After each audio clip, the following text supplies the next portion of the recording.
King Belshazzar gave a great banquet for 1,000 of his nobles and drank wine with them. While Belshazzar was drinking his wine, he gave orders to bring in the gold and silver goblets that Nebuchadnezzar his father had taken from the temple in Jerusalem, so that the king and his nobles, his wives and his concubines might drink from them. So they brought in the gold goblets that had been taken from the temple of God in Jerusalem, and the king and his nobles, his wives and his concubines drank from them. As they drank the wine, they praised the gods of gold and silver, of bronze, iron, wood, and stone.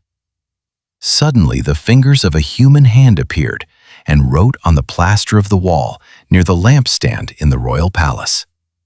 The king watched the hand as it wrote. His face turned pale, and he was so frightened that his legs became weak and his knees were knocking.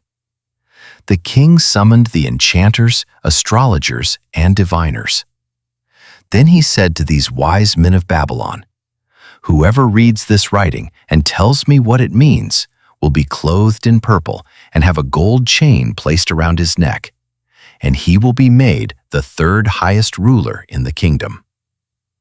Then all the king's wise men came in, but they could not read the writing or tell the king what it meant.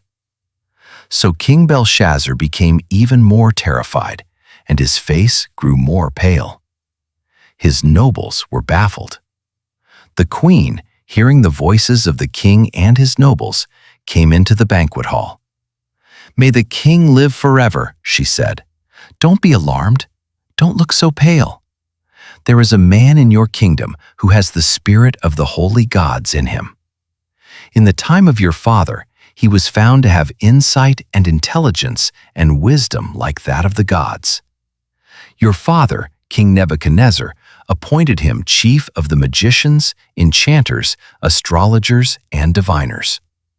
He did this because Daniel, whom the king called Belteshazzar, was found to have a keen mind and knowledge and understanding, and also the ability to interpret dreams, explain riddles, and solve difficult problems.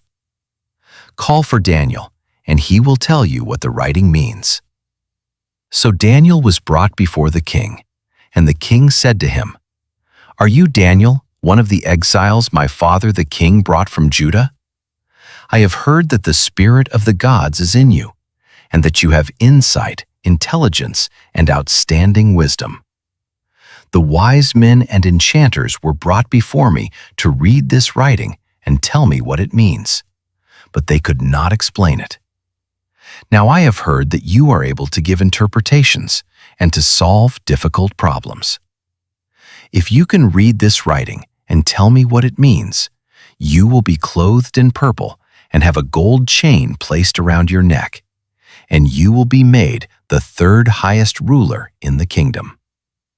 Then Daniel answered the king, "You may keep your gifts for yourself and give your rewards to someone else. Nevertheless, I will read the writing for the king and tell him what it means. Your Majesty, the Most High God gave your father Nebuchadnezzar sovereignty and greatness and glory and splendor. Because of the high position he gave him, all the nations and peoples of every language dreaded and feared him. Those the king wanted to put to death, he put to death. Those he wanted to spare, he spared.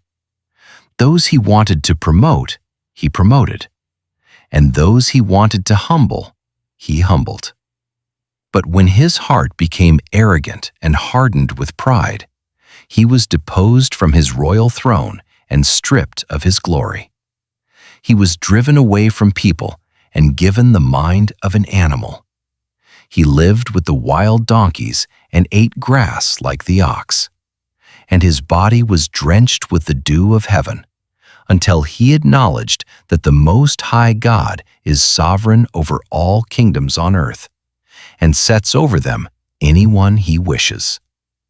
But you, Belshazzar, his son, have not humbled yourself, though you knew all this. Instead, you have set yourself up against the Lord of heaven. You had the goblets from his temple brought to you, and you and your nobles, your wives and your concubines, drank wine from them.